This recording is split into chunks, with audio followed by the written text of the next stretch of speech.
from the oldest city in the USA, St Augustine Tonight, with our guest, Jennifer Michaux, Shari Little, Salt Run Flyers Dragon Boat Team, and musical guest the Teal Cabana Club.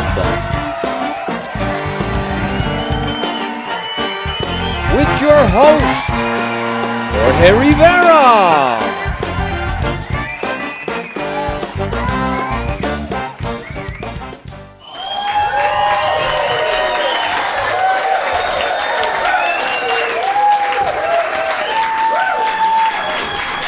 Wow, you guys had lunch or breakfast or a smoothie. And these lights, I feel like I'm standing in the middle of the runway. So we start our show always thanking the Lincolnville Museum and Cultural Center, this wonderful stuff. Also, we always thank also the St. John's Cultural Council. Flowers by Shirley, once again. Mr. Rennis is a genius. And Vectovision. A whole different way to see the world, art and life in 3D, and you'll know more of that as time goes by. So, I told you I'd believe it about Tom Brady when I'd see it. He's back with the Buccaneers. I knew it was all a hoax. Also, we've been watching this war on television. It is heartbreaking that they're so close and we cannot really pull them out, having so much might. But the Russians, I traveled a lot to Russia, and the Russians are beautiful people, beautiful, salt of the earth. And they're starting to wake up to realize that this is a crime against their brothers.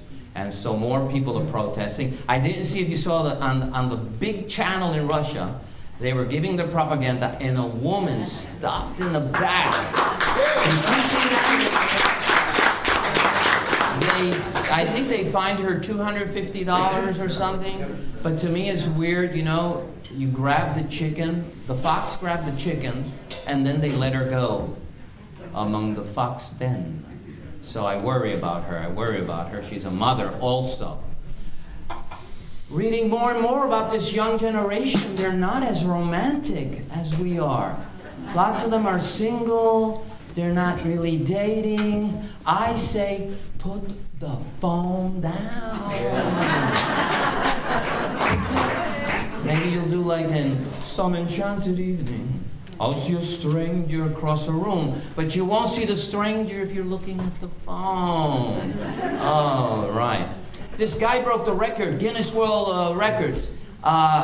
He broke the record for having a tea party, the highest tea party ever, on the top of Mount Everest. He put a table, about 10 people gathered, they had their tea, their little crumpets or snacks or whatever. So he goes in the world, Guinness World Record, as the over 21,000 feet having a tea party. So he'll hold that one for a long time, unless you find a higher mountain. Wizard of Oz, anyone know the Wizard of Oz?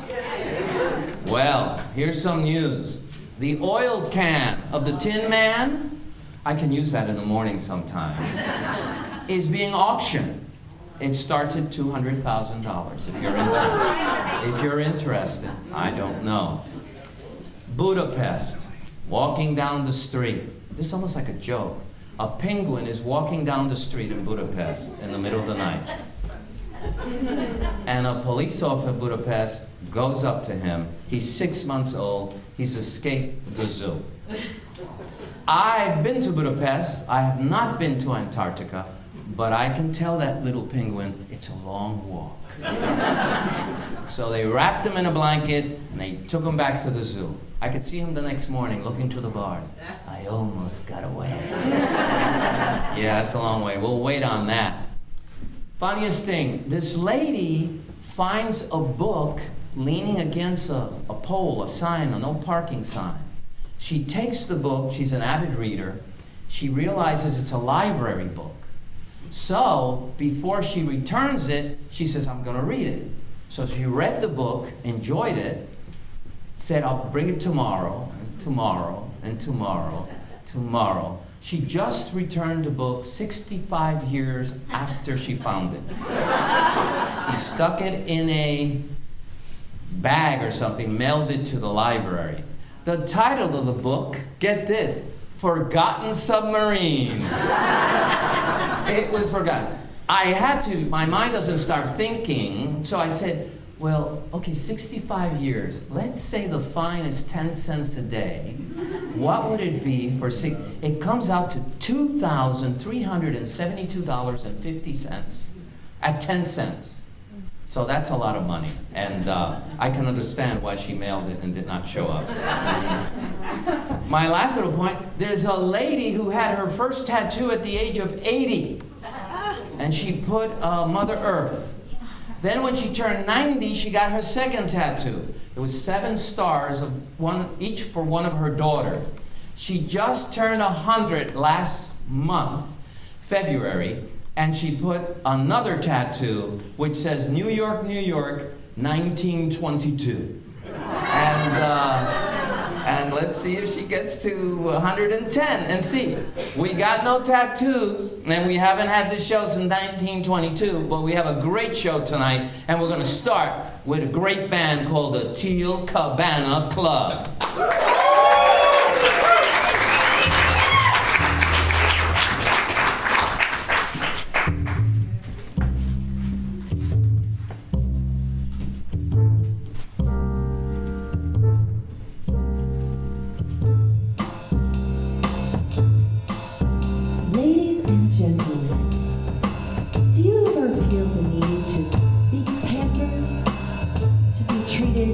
Somebody special?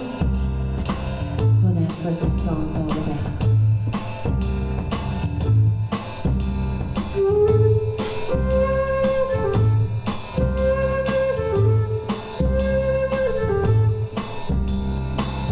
Fill me a grave, crush me some ice, skin me a peach and save the bones from a pillow. Poach me abroad, talk to me nice, you gotta want me. Don't try to fool me, bejewel me, either amuse me or you lose me. I'm getting hungry.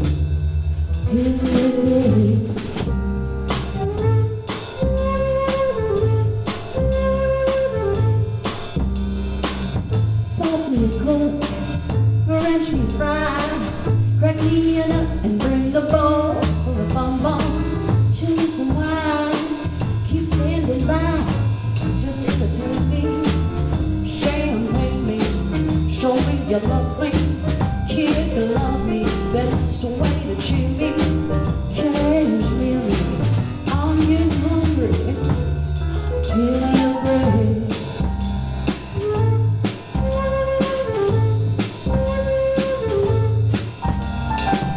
He's out to be an agreeable chap, love me and leave me in luxury's land. Hop when I holler, skip when I snap, when I say do it, jump to it. Set apple scotch, boil your crab, cut me a rose and make my tea with the petals. Just hang around, pick up the tab, never outthink me, just to make me, pour a barrel of me, don't you bug me, new thunder heard me, you heard me, I'm getting hungry,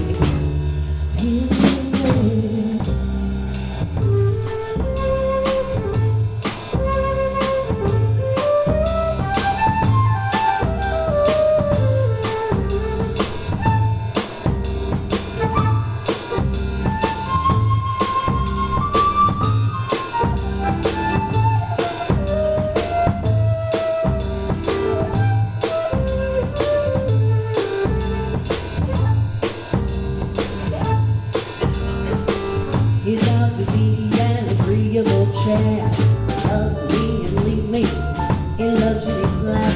Hop when I holler, skip when I snap, when I say do it, we jump onto it. Sand apple scotch, boil your crab, cut me a rose and make my tea with the petals. Just hang around, pick up the tab,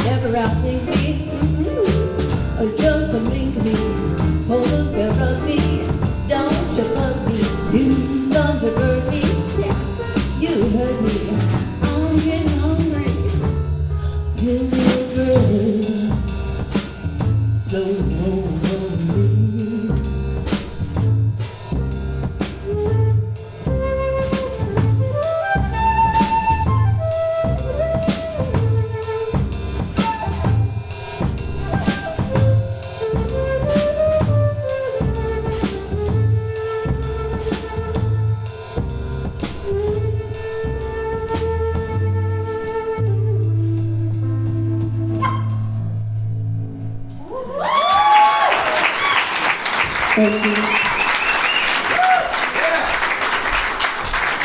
Oh yeah, we're just getting started. We'll be back after these messages.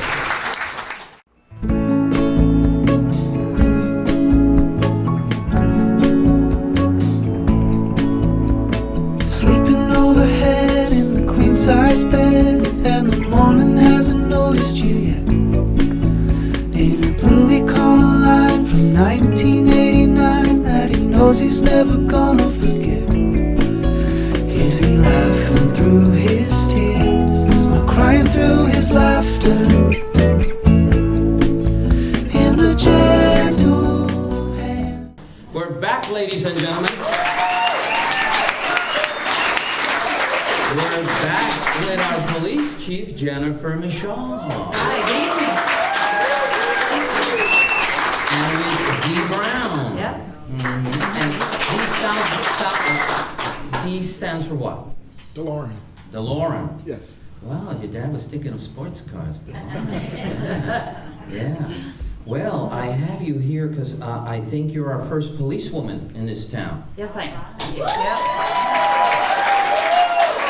It was the International Year of the Woman the other day, and so it's great to have you. Now, where were you born? Where was, Well, I was where did you start? born right outside of downtown Chicago, so I grew up in a suburb of Chicago, Illinois. All right, Lincoln's Land. Yep. And did you do your high school and all that at that time there? Yep. I went through high school and a little bit of college, and wound up joining the military because I didn't know what I wanted to do. Oh, Yeah. all right. And which branch? The U.S. Navy. The Navy. In the Navy. Now, how long did you stay in the Navy? I did 5 years in active duty and 2 years reserve. Wow, that's let me start the 7. little timer right 5 here. plus 2 is 7.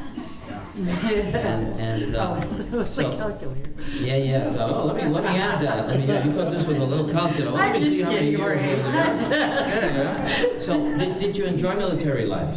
I did. I like structure. I grew up in a structured family, and I like structure, and I got to travel. I was a Okay. loadmaster on C9s, so I got to travel around, and Wow. yeah, I met my husband. So that. And he's also military Marine Corps, was he? Yes, correct. Hoorah! Oh boy, a lady married to the Marines. Oh. It was the uniform. Oh boy. Okay, Yeah. it's a uniform. Yeah. And how long did he stay in the service? About the same time, yeah, Oh, about wow. 7 years. Wow. And so when you left the military, was there a reason why you said, well, I think I've served enough, and thank you for your service, by the way, but Thank you. I served enough, and so was that the decision, or life, family? Family, with 2 people and different services, even though I like to always say that the Marine Corps is the Department of the Navy, traveling and staying together and having a family was going to be difficult. So it was getting to the point, does one of us want to stay in, get out? And we just both decided we liked Florida because we were stationed here, so we both just got out. Oh, wow, Military. yeah. You have children now? I have one son who's 20. Oh, wow, time Yeah. flies. I had a child when I was very young. And so now you leave the military, and so what brought you into into the police force? I think it was just still structure. I mean, to be honest, my friend was going to the police academy, and she Okay. was talking about how much fun it was and what she was doing. I was like, I can do that. And I think it was just the camaraderie of the friendships that you have and you make with each other, Right. and that structure, and just the stabilization of a job with good benefits and pretty good pay. And so it just Wow. fell on top of me. There was no history of law enforcement in my family. Yeah, because it has a similar structure. It does. You have captains and lieutenants and whatever. I guess bigger departments have more hierarchy, like the Catholic Church. But when it comes to that, now, did you like police when you started as a police person? Did you like it? Oh, absolutely. I still think the best job in our agency is just the road patrol guys. That was my favorite. You just get out there, you're in part of the community, you get to talk to people, and I'm not real shy. I don't know if you noticed that at all. So talking to people was always fun for me, and learning their stories, because everybody has a story. So I've always really enjoyed When you that. started your beat, it was Lincolnville. I was in Lincolnville. Oh, Yeah, wow. yeah. It's changed a lot over the years. Oh, This was my area, and you got to know a lot of the residents. And back then, we just brought the kids home to their grandparents or their aunties or their moms. Or That was bad that enough. was bad enough. It was a lot easier for us, and it was real bad on that child. Kept them out of the system, and the family took care of most of the problems, I think, that way. So now, at that time, you're just, a foot soldier? I mean, how did you move up the ranks? What was your first rank? My first rank, we started corporals. So that was my first rank. Retired Sheriff Shore started corporals in our agency. And I was a motor officer back then, and tested, and he made me the corporal of administration.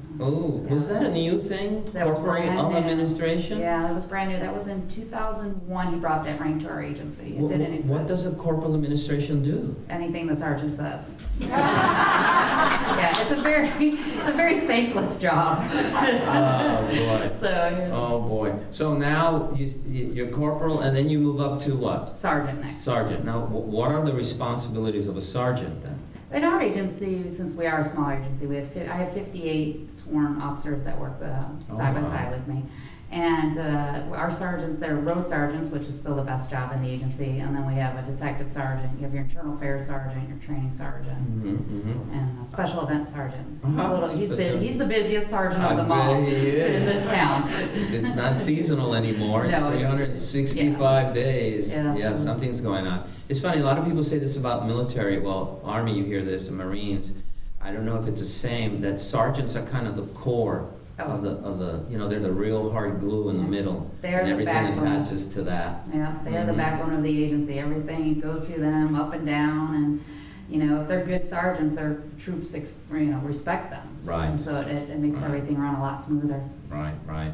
And so now, from sergeant, you move then to what? We have commanders next. Commanders. So we have an operations commander and administration commander. And an operations commander basically does what?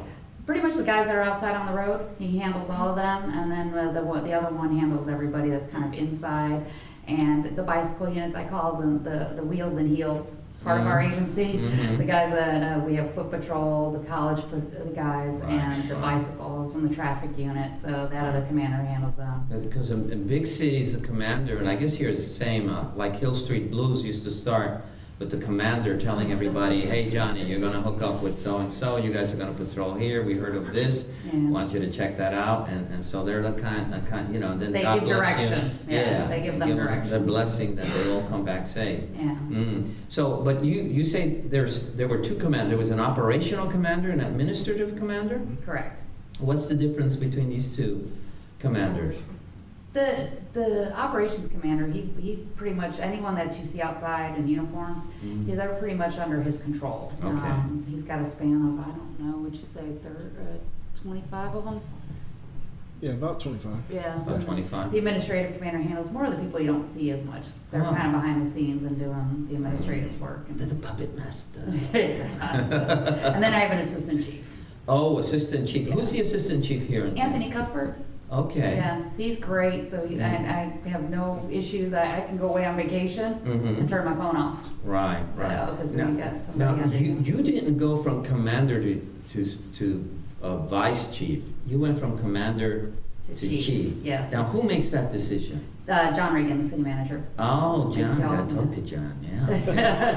and so John makes this, and so there were other candidates, of course. Yes, it came down to the assistant chief and I. And then, did they call you? How did you find out you had the job? They did. He called me to his office. And I kind of think when I got up there, I was like, okay, here we go. And when he told me, I was like, what? Really? So I was kind of surprised, but I wasn't, because I think I worked hard through the years. Well, yeah, you paid your dues. Yeah, I did. Yeah. pay you good, Yeah. man. I mean, Yeah, but it's still surprising when you hear that, because it's, it's rigorous. It went on for 3 months. it must be a while. They take Yeah. you to this room. This is your office, chief. No, he you're brought me like, to his office. Oh. So you had to go all the way downtown and go to his Pearly office. And then eventually Yeah. they take you then to your office, and that's where you have to like, wow, this is it. Yeah, kick Chief Fox out. I thought he stayed so little, but you said, he was there 5 years, and 5 years, Right. it depends, it's a long time. It is a long time. He had almost 28 years when he left. Right, A lot of people thought he just retired early, but that's 28 years is a long time in law enforcement. Yeah, well, Einstein used to say 5 minutes with a beautiful blonde is little time, but 5 minutes with your hand on the stove is a long time. so I think Einstein had the math right. So now you've been chief how long now? It was announced last March, so almost a year, and More than a year. I was sworn in June 31st. There's 31 days, yeah. And took over July 1st. Wow. And so now, would you consider? So, what condition was the department when you came in? Did you have to fix anything? Was if body language had a language, you just saw it. Personnel-wise, no, but we've been in that building for 28 years with a bunch of men taking care of it. Oh, I get it. It's a woman's touch. She's redecorated for sure. Yes. Everybody had to move all their stuff out of their office Right. and move it back in. In order. Yes. Kinda. The military side of me came out, so Oh, the boy. joke was if you saw me coming down the hall and I was in like workout clothes or dress down clothes, was to run and hide. Because there was moving being done that day. And I got a new project while I was on my way here. A sergeant brought up an idea. I'm like, that is great. So everyone's going to be mad because they're going to be painting soon. So now, what would you say is your biggest? What do you think is the police biggest challenge here in St. Augustine? Wow, traffic.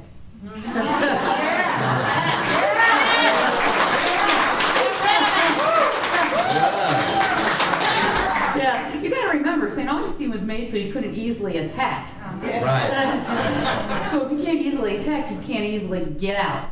So Pedro Menendez was not thinking of Chevys or Fords. No. And would you say homeless is also a problem here? Homeless is a nationwide problem. Yes, And unfortunately, I think it's going to get worse.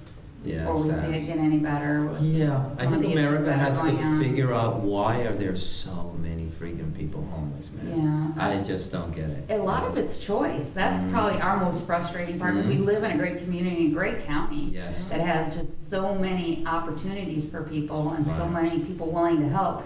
But trying to get people to take that help is probably the most frustrating, I think, for us. And a lot of it also deals with mental health issues, or a lot of these people in mental health. addiction also. So it's Yeah. like, so. And the state law in the U.S. Constitution says it's not illegal to be homeless. Right. So you got to kind of balance it to quality of life for others, and then their choices they make. Right. George Carlin used to say they should call it houseless because home is a concept, and you need a structure to create a home. You know. It's But when you listen to some they of don't these- have a place to create that concept of a home, Yeah. so they're just these wandering souls that they aesthetically they don't look good, and they Right. could be dangerous at times too.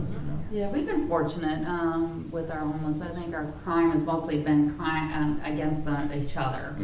I mean, it's still a crime, but I think that is just the frustrating part is just getting them to accept the help that Right. many people are trying to offer to them. But their stories are amazing, Yeah. and we've Yeah. got teachers out there, professors that just decided, you know what, I'm done, and walked away from the system. Wow. So we Wow. have contact with family members with our chronic homeless that have chosen that life, Right. and so we keep in touch with family members, and they just Wow. choose that lifestyle. Wow. So we've almost run out of time. So you think the department needs to grow, hire more police officers? Oh, absolutely. We've been fortunate. The commission has given us officers over the past few years, but they've been assigned to special details. Like 2 officers were assigned to schools because we have RV Hunt and Catalinas, and when they enacted the law that they'll have law enforcement inside the school, they gave us 2 officers. they're in the schools. So we get to utilize them when school's out, and then they gave us the officers for the outreach. So they were utilized for outreach for the homeless. Yeah. So as far as the officers that are assisting residents, our citizens, and our tourists, that hasn't changed much over the years, and that's something we need to focus on because we're pretty built out now in St. Augustine. You're also bringing younger people with younger ideas, you know. Oh, they've got I some have ideas. an app for that. Yeah, they've got some ideas. Yeah, that's good. I'm like, let's learn how to turn your police lights on, and then we'll talk about your ideas. Yeah. All right. But I thank you so much for coming on the show. You both stay safe, Thank okay? you. And we thank you. We feel in great hands with you, my dear. Thank you. Give them a hand. We'll be back with our next guest after these messages. Through his tears, or crying through his laughter, in the gentle hands of his happy ever after. Please just take this in. What if it never looks this way again?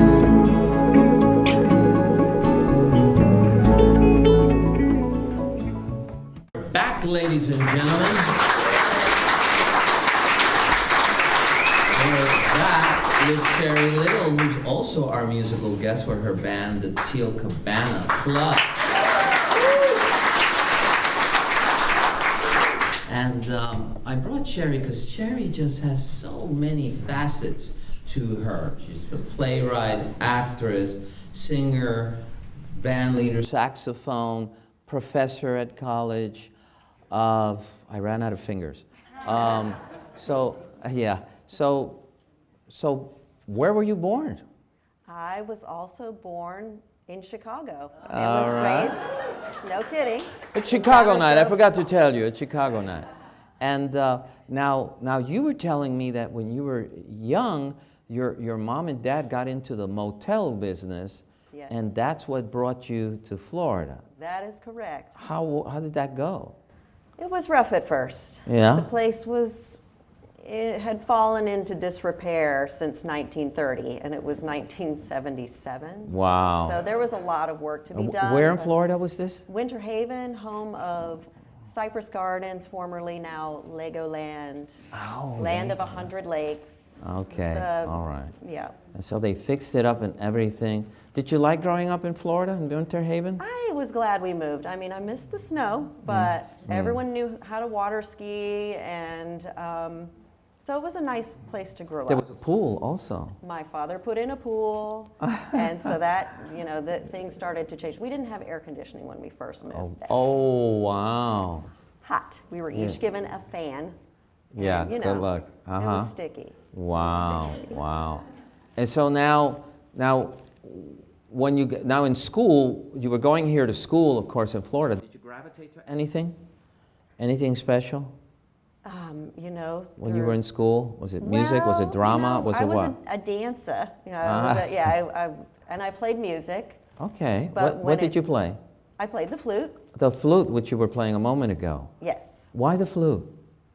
I saw a girl named Irene when I was like 3 years old because my big brother was in the band, and I went to the middle school band concert, and I thought Irene was the most beautiful person I'd ever seen, and I had never seen a flute before, and so I was like, that's going to be my instrument.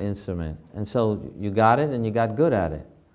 Well, Thank yes, you. you got good at it. Thank you. Took a long break, didn't play in high school, didn't play in college. Oh, wow. Picked it up as an adult. Oh, wow. Again, you revisited the instrument you had. Yep. Said, All "Go those away." guitars lying under the bed, get them out. You can do it. Wow. Get them out. Yeah, yeah. It doesn't have to stop. Right, never stops. Now, you then went to college. And what did you decide to study in college? Education chose me. I mean, at the end of the day, I did want out of Winter Haven, Florida. And Okay. Gainesville, my best friend was going to the University of Florida, Right. and Ooh, go Gators! hello. Woo. And I needed a scholarship, so I became a teacher and fell in love with the profession. Thank goodness. Yes, it Thank is. goodness. It's a lot of hours. People don't realize the work, the slavery of teachers. They have no idea, no idea. And now, what was your subject when you started? When you got your first job, got certified as a teacher, where did you start teaching? English language arts in Palatka, Florida at Beasley Middle School. Oh. Yep, 6th grade. Wow. And then I flew up to 8th grade, and they made me yearbook sponsor and all kinds of fun stuff like that. Mm-hmm. And then that led to drama because of The drama where? What school? Nice High School. Oh. Alan D. Nice. Just Okay. US 1 there. Right. Taught there 4 years. We did Greece. Nice does Greece. We did it. We did Annie and The Wiz. and, Wow. we had a lot of fun, but man, it's a lot of work. Yes. And yes. so I became a middle school drama teacher, and then I followed my husband's footsteps into the college setting. Okay. All right. Now you then continued your education. You got your master's and you went beyond that. Yep, I went for the EDD. So I have my doctorate in education, and they call me Dr. Little.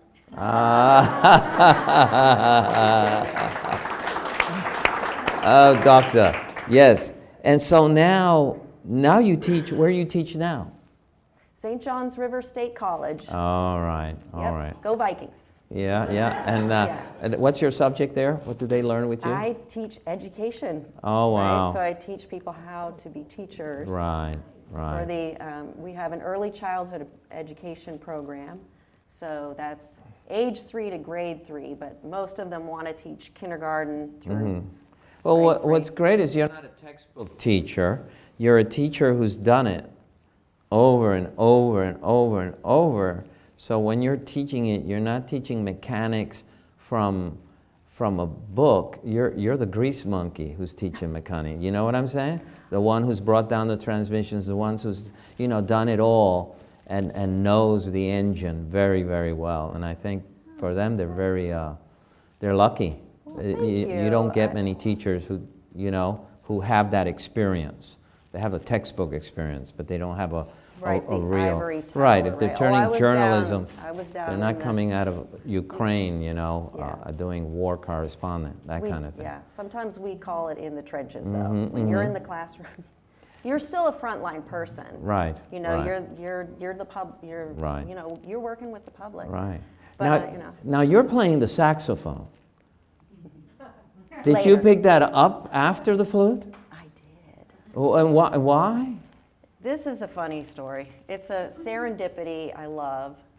So I was in the music store looking for sheet music for my drama students, but I couldn't help but wander over from the vocals to the flute section because I was, reminiscing. Uh-huh. And I don't know if it was an employee, another customer, but some guy walked up and he said, if you can play the flute, you can play the saxophone. Because the fingerings, although the keys are different, but the fingerings are the same. Huh. So I was like, ding! And so unfortunately I pawned my signet Oh, you had to make a choice here. silver flute for not that horn, this many horns. Many horns later. Many This is many horns horns. later. Mm-hmm. But it got me playing. And so. Did you get hooked on the saxophone once you started playing? I mean, did you really? Much to my husband's chagrin. He's out there somewhere. I love you. And so we'll hear you play an intermission. But the thing is, so now you have a band. I know. Who are your band members? Who's on All keyboard? right, the lovely Anna is on keys.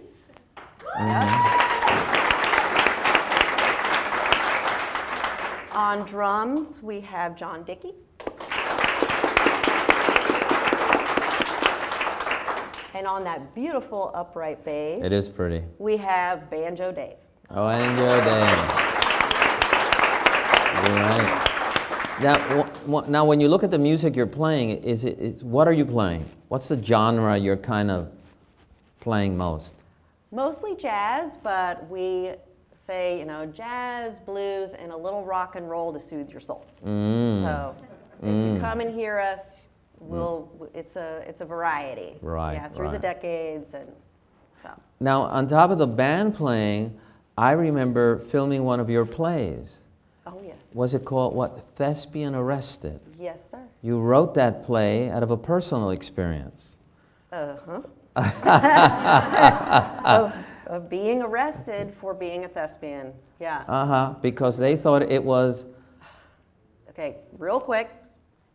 Bad map on the way to drama camp, no cell phones. This is the old days, right? So I'm in the car trying to figure out where the camp is, and I had to make a turn. I was hit by a bashmobile, so his job was to go and get in wrecks and fake injuries later on and talk to the cops, and they were in cahoots together, and I was going down, but I was majorly going down because I had drama students, and they said, "What are you doing in Miami?" And I said, "Well, we're thespians."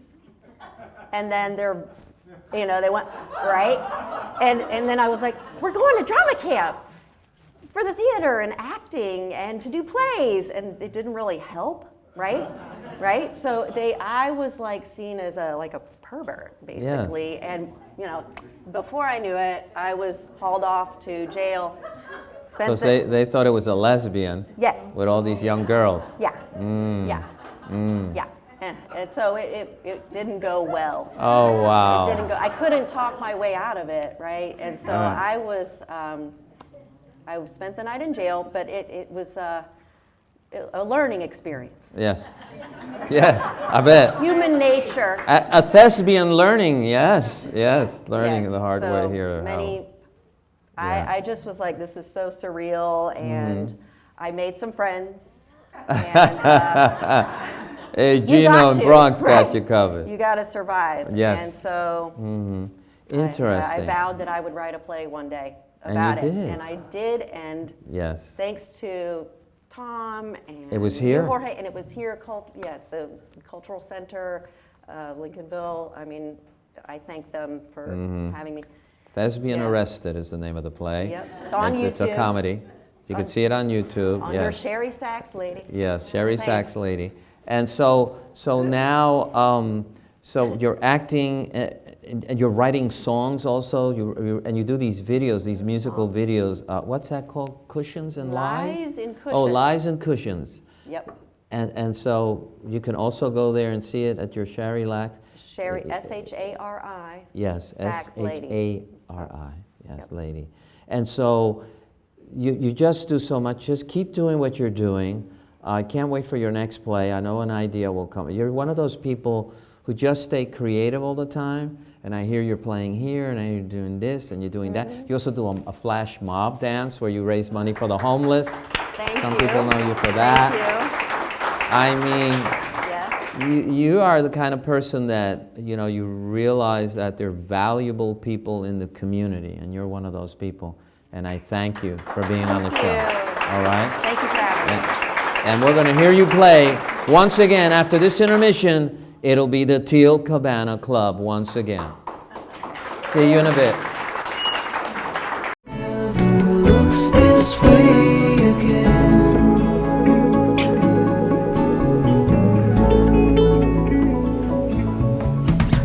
Took a nice long break in a nice small place, a second home, and you needed the rest. No lover on your mind, nothing but time, shaking hands with your personal best. And I sing it as I talk, we're talking through the music. And now, the Teal Cabana Club.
strings that play soft and low.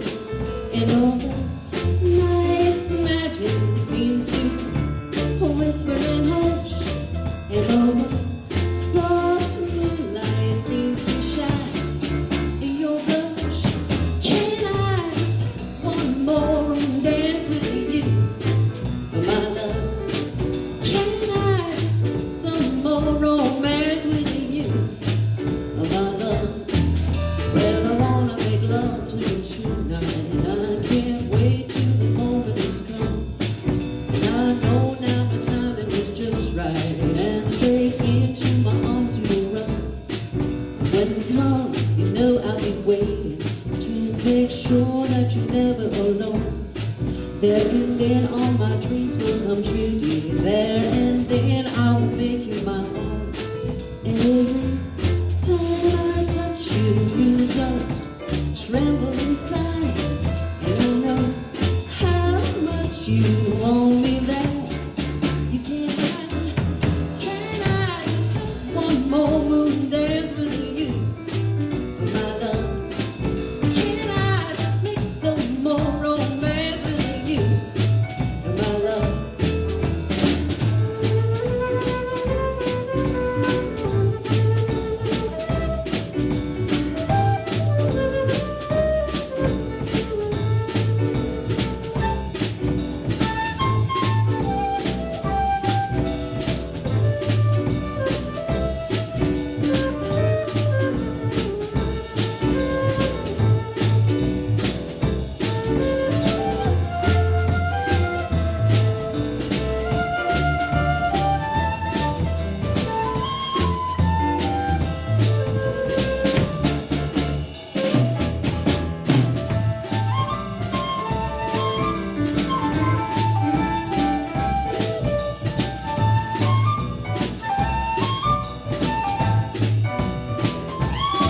It's my least night for a moon dance, with the stars up above in your eyes. What fabulous night to make romance, neath the cover of those October skies. Leaves on the trees are falling to the sound of the breezes that blow, trying to please to the calling of your strings that play soft and low. Every night is magic with your whispering hush, and all the soft moonlight seems to shine in your blood. Can I just one more romance with you, my love? Can I just have one more moon dance with you, my love? Take it on out.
We're back, ladies and gentlemen. We're back with our sliders, Scott Grant and Anna Miller. And we'll start with Scott. Scott, as you know, Scott is very much into history, civil rights, sports, lots of things. And he does lots of lectures all through this area on different topics. So whenever I meet Scott, my question is, what's up? What's our newest project here? Well, right now, Jorge, we're doing the Beatles in Florida. And yeah, Beatles. I wish they were my most popular topic. They're second behind Nazis. But the Beatles come to Florida twice, and both times in 1964. They go to Miami. They fall in love with Florida girls, palm trees. They like the motorcycle cops with the helmets and the guns. And they spend 8 glorious days in Miami fishing and water skiing. And they meet Muhammad Ali, who actually at that time is Cassius Clay. And they have this sort of epic meeting at the gym as Clay is preparing to fight for the heavyweight championship and win it against Sonny Liston. Now, you have a picture of that. Yeah, we do over Bring there. it up here. I'll hold it up. But in any event, they let's see this. Yeah, this is great. This is one of the most iconic photographs ever taken. Cassius Clay, who will become Muhammad Ali later that summer, and the Beatles, who will become the Beatles that we know. The oldest person in that picture is Ringo. He's 23. So they have this epic meeting. They go deep sea fishing. George Harrison's the only one who catches a fish. And I think probably a lot of people in the audience know they then come to Jacksonville, to our area, September of 1964 for an open air concert at the Gator Bowl. And the Beatles desegregate the Gator Bowl.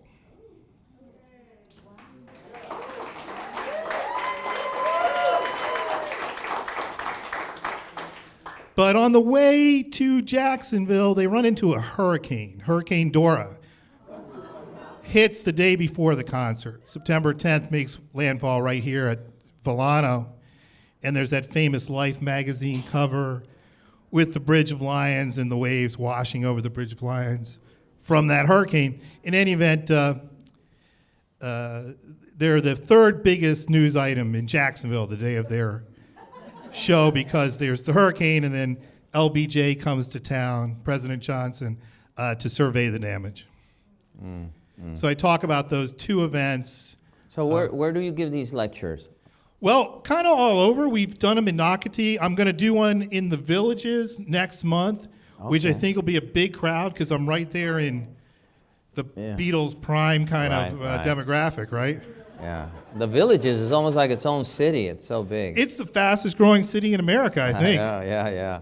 And so we're going to do the Beatles down there, and we're going to do it down in the Keys later on, and then various places around this area. I know, I think the link, and again at Nocatee. All right. Well, thank you for coming here and letting us know. Is there a website or a Facebook page we can go to keep track of you? I knew you were going to ask me that, and the answer is no. But just follow me, Scott Grant, on social media, and all the stuff will be posted. Okay. All right. Thank you, Scott. Thank you, Jorge. It's great to be here. I love your show. Stay right here. Turn off your mic. Anna, can I hear you? Say something.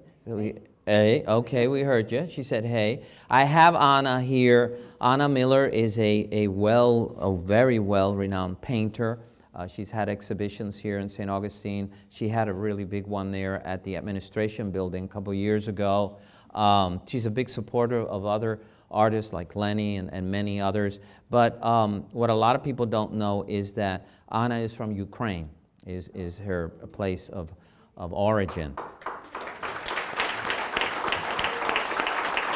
And Anna has family there, and things are happening. And Anna is supporting the effort of the resistance of the Ukraine. Vilna, Ukraina. I heard Peremoha, Ukraina. Yes. Yes, Slava Ukraina also. And it's for it to resist and be victorious. So what are you doing to help the war effort? Well, we personally, my husband and I donated through Ukrainian Federation of America because his company has Talk a little louder. His company has doubled the amount we donated. Okay. So it was great. And I'm working with people in Berlin to place artists, Ukrainian artists, in a residency. So I'm fundraising for that as well. So I'm fundraising to support the residency to make sure they have what they need. Yeah, what they need. We already placed, actually 2 of my high school friends are there with their children in the residency. So I'm very excited that I can support people I personally know. And I have friends, my college friends, my first master's degree, I had done in Kiev, Ukraine. I hate to see my city being torn apart, destroyed. It's extremely painful. I still have a lot of friends that are there. The godparent of my daughter is there. He's stubborn, he will not leave, which completely, a lot of people don't want to leave. It's their home. You're also supporting a little army regiment of volunteers, arming them ammunition. You have your own army there. Yeah, I have my own regiment. So it's the wife of one of the people in the regiment. It's a regiment of volunteers. The Ukrainian army gets supplied a little bit better than volunteers. Right. So the wife is a friend of mine, and she and her older parents and 5-year-old child are staying in a small village, small town, just trying to survive. And a lot of these men that are fighting are poets and architects and actors and drama teachers, and they're all in all their gear and their guns, waiting for the great assault that's going to come from the Russian army. And her husband and her 3 brothers are fighting in that regiment. So I have announced sale of my paintings. I dropped the prices a little bit so they're more accessible. So prices actually very good. So you're not only can support, but you could also own an Anna Miller. Yes.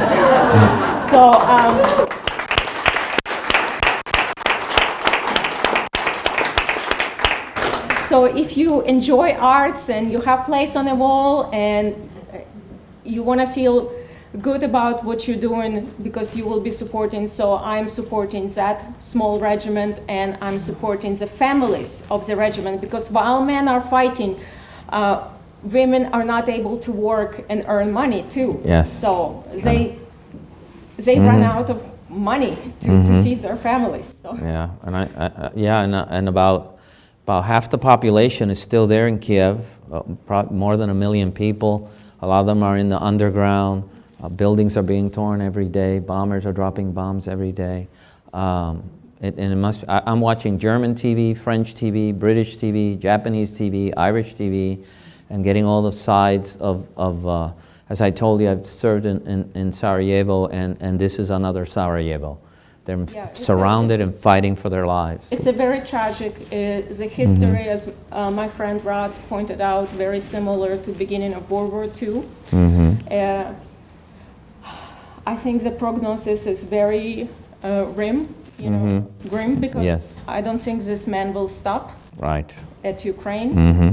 And it's a tragedy. It's a real human tragedy. I never thought in our day and age. I mean, there have been other wars, but there are so many different conflicts that are historically kind of created. But here in the heart of Europe, I never thought it's possible. And so if people want to support you and the Ukrainian people, where would they go to look at your art? My website, amilarte.com. It's AMILERARTE.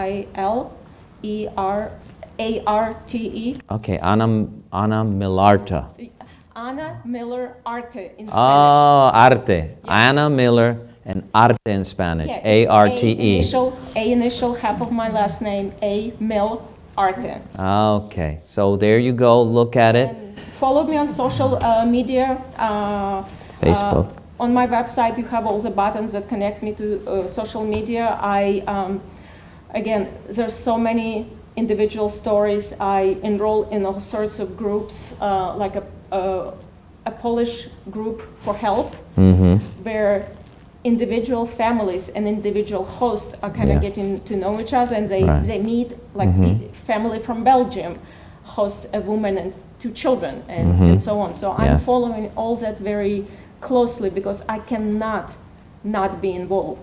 You know, I could not sleep if I am not involved in this situation right now. Yes. If I can help just a little bit,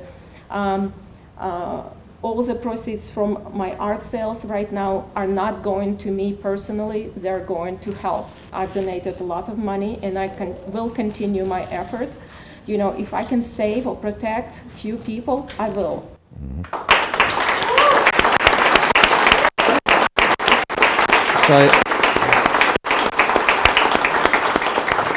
So hopefully we'll have a guest one day in our show where they'll talk of the defeat of the Russian army and the liberation. Oh, yeah. So we'll come back with our last guest, and keep that in mind, the Beatle tour of Scott Grant and the effort to help Ukraine of Anna Miller. Be back in a second. And I sing as I talk, we're talking through the music. When the good stuff comes around, you never want to lose it. Please just take this in. What if it's never quite the same again? We're back, ladies and gentlemen. We're back with our last guest, and I have here Jamie and Stephen, and they are from the Dragon Boats. They're called the Salt Run Flyers Dragon Boat Team. So either one of you could take this question, but what is a dragon boat? Okay, well, a dragon boat is pretty much what it sounds like. It's a boat that looks like a dragon. Okay. It's dates back to China. The sport originated there. But the boat itself, there are 2 different types. One holds 10 paddlers, a drummer, and somebody to steer it. And the other one holds 20 paddlers and a drummer and someone to steer it. The 20 paddler boat is about 46 feet long when you measure from the tip of the dragon's nose to the tip of the dragon's tail. Wow. And so it's a pretty impressive watercraft. Wow. And what kind of people are paddling your dragon boats? Well, we've had everybody. We've had wounded warriors. We've had there's a huge breast cancer component to it. That's actually how this sport started in Northeast Florida. Is a person from Miami came up who was a breast cancer survivor. She'd been involved in a team down there. There wasn't anything like that here, and through the donations and fundraising, a team called the Mammograms, which was the first team. And they still exist, and they're stronger than ever, and it's been 10 years now. Wow. Yeah, so that started. And so how old is this Dragon Club, a boat Dragon Club here in St. Augustine? Our team here is 5 years old. Now you said your wife is the one who turned you on to it. Yeah, my wife's in the audience. She's shy, so she won't come up here. Oh, there she is. My wife is actually the star of the show as far as I'm concerned. She was a breast cancer survivor on that original team. Wow. And she also has some championships under her belt. She does. She's been in China. She's been in Puerto Rico. She's been in Spain. She's just made the USA team. So now, you had said something that it was very difficult to make a dragon boat, that they weren't being made here. No, they weren't. They've all been made in Taiwan and China. and shipped over here. So right now, a company called Pan Am is starting to make them down in Tampa, Florida. They just popped the first 2 out of the mold. I talked to him before coming on the show. He's sold out to July. So, wow. Made in USA. Is he like the first guy in the U.S. making First them? guy in the U.S. to make a dragon boat. And why is that? Is it kind of a science to build something like this? The dragon boats are built to a international spec, so it's like racing cars. They're built to a specific weight, a specific length, and so forth. So it's also difficult because of the fiberglass components of the dragon boat. It's very difficult to make this kind of boat. It's long, like Steve said, it's over 40 feet long. Loaded with paddlers, it can weigh over 2,000 pounds. So it flexes a bit, and it's a very, very complicated form to make. So we're excited that that's going to happen, made in USA right here. Wow. And once these guys are paddling full speed ahead, how fast are you going in a paddle boat? Or how fast can you go? You can probably go 8-10 miles an hour. Oh yeah, I guess at least, and depending on how good the crew is and how practiced they are and whatever, they're really fast once they get going. Now the paddles are made out of wood? Well, actually, the original paddles were made of wood. This is a 2,000-year-old sport, so it's not something we started. 2,000 years ago, and this may sound political, but I don't mean it to, a politician who was accused of wrongdoing, he said he didn't do anything wrong, was accused by the villagers of doing something wrong and taking some money and actually lying, a politician. So he grabbed a rock and drowned himself in the Ganges River. Yes, he did. Oh, wow. So he took a stone and he jumped in to drown himself. Yeah, unlike others. And so I'm sorry. So what happened, but the villagers were despondent because they liked the guy. So they went out with their fishing boats and they took their paddles to their fishing boats and they started beating the water. Now, one story is they wanted him to come back up, and the other story is to keep away the evil dragon who would surely eat him. And that's the story. 2,000 years ago, that started. Wow. The boats are largely the same as those fishing boats. Oh, wow. So the tradition is kept to the thing. But how heavy is one of these things? Well, like I said, loaded, it's about 2,000 pounds. Wow. Without paddlers, it's 600 to 800 pounds. Wow, wow. Now, you guys paddled, most people paddle in lakes. Is that correct? Or rivers? But we don't want to give away our secret sauce, but we paddle right here in St. Augustine. Do you know where the lighthouse is? Mm-hmm. Yeah. So that salt run, that's why it's the Salt Run Flyers, because we fly over that salt run at about 12 miles an hour, and that's with the tide. And so we paddled there, and this is our secret. We're there at the tide. We go to a lake. There is no tide. We beat them every time because we're always going against the tide. As their coach, that's what we do. Mm-hmm, mm-hmm. That's like Mexican boxers go to high altitude. You know what I mean? Then when they're at ground level, they never get tired. It'd be the edge. That's the edge. Now, where do you guys go compete? Well, we've competed all over. Mostly our team here competes in Florida.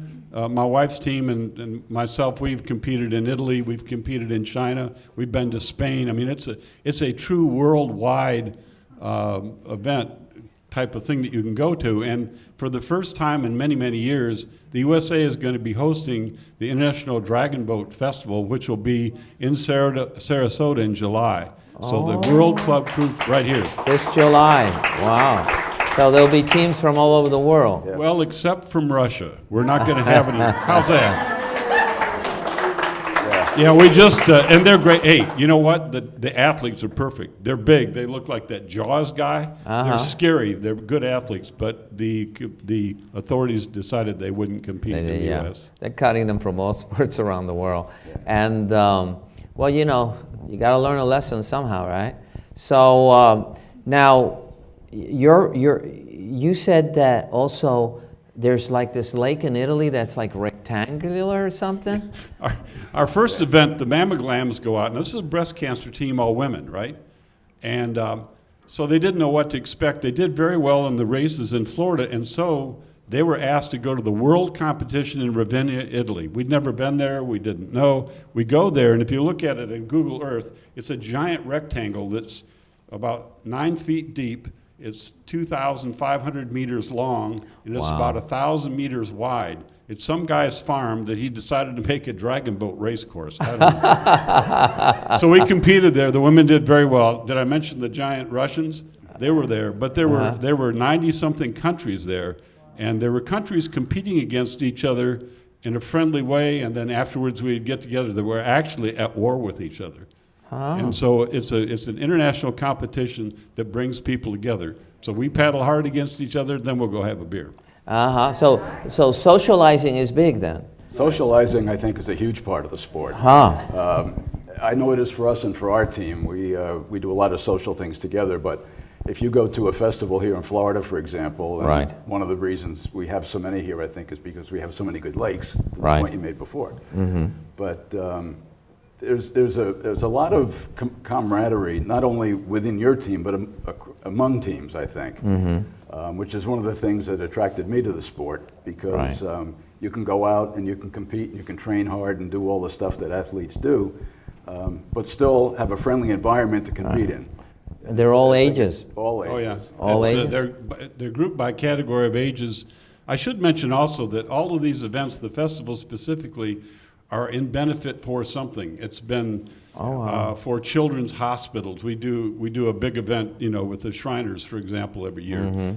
There's children who have been abused. There's a big group in Indiana who does that, and they raise quite a bit of money.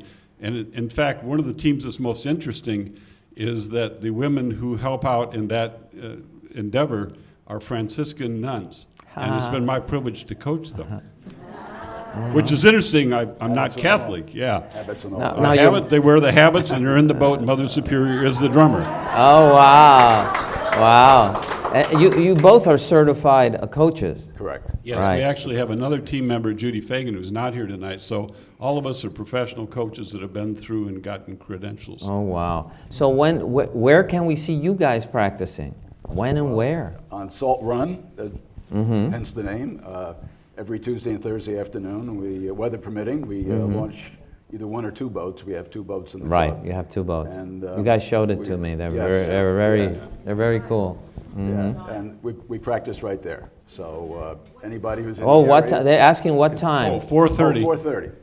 Yeah, one of them is green. You might notice it's got Meehan's Irish Pub on it, and I'd be neglectful if I didn't say that's really how the team started. John and I were together on my sailboat in the middle of the ocean, and he said, "You know that dragon boat thing you do?" I said, "Yeah." He said, "Well, we ought to start a St. Augustine Dragon Boat Club." And I said, "I guess." He said, "I'll buy the boat. Let's start it." Wow, they're not so cheap. he's no longer with us. But God bless him. So that's how we honor John.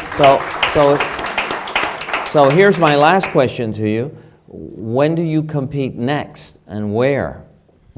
Well, it's interesting. Our club has been very competitive. Of course, with COVID, everything stopped. But I think probably Lake Hernando is going to be our next competitive situation, probably September, October. A lot of our team goes away for the summer, has other homes and so forth. So we practice all year long, but we compete kind of in the back half of the year. So September, October, November, we'll probably be looking at several races then. And your website is what?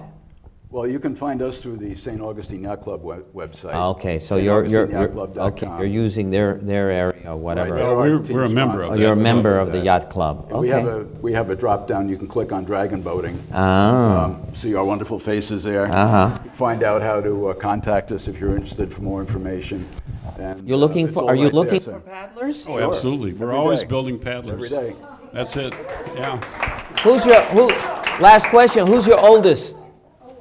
We have an 83-year-old paddler, and I'm not going to tell you her name because she'd kill me. She's one of the toughest paddlers that I've ever seen, and she's 83, and she paddles with us every single practice. Wow. She'll live to be 183. We hope so. Well, I thank you, gentlemen. Thank you so much. You guys are marvelous. Great you got this sport here under control. Yes. Absolutely. Come out and join us. Yeah. All right. I might buy my own St. Augustine Tonight Show boat. I don't know. Okay. Thank you, guys. Get one of these cool shirts, too. We'll be back. Stay right there. We'll be back with the Teal Cabana Club after these messages. And now, once again, to close the show, the Teal Cabana Club.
Used to think that it was so easy.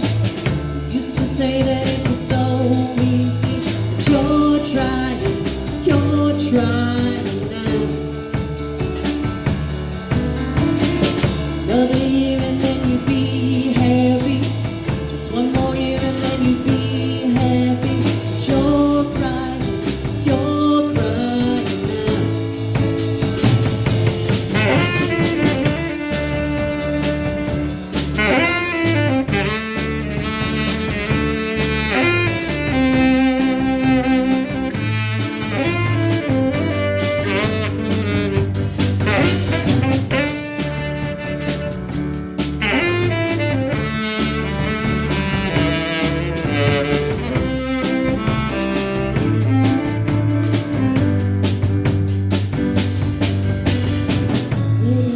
there's a light in his place. He opens the door, he's got that look on his face, and he asks you where you been. You tell him who you've seen, and you talk about anything. He's got this dream about buying some land. He's gonna give up the booze and the one-night stands, and then he'll settle down in some quiet little town and forget about everything. But you know he'll always keep moving. You know he's never gonna stop moving. 'Cause he's rolling, he's the rolling stone. When you wake up, it's a new morning. Sun is shining, it's a new morning. You're going home.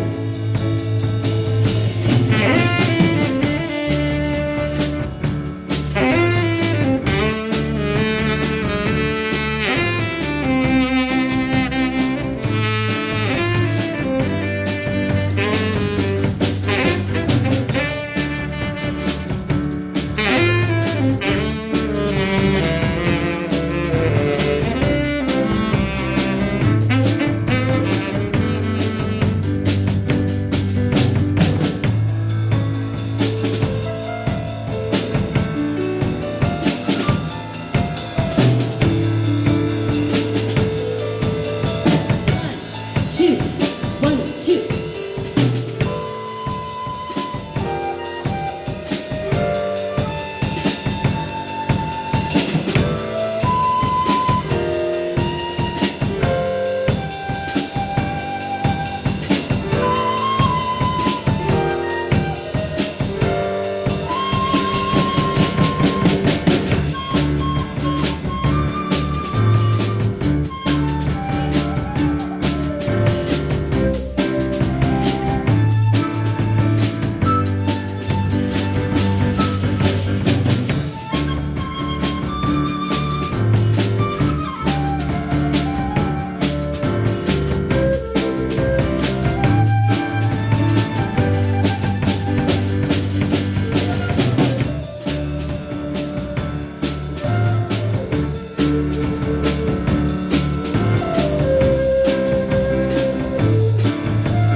Thank you, Teal Cabana Club. Thank you for a great show.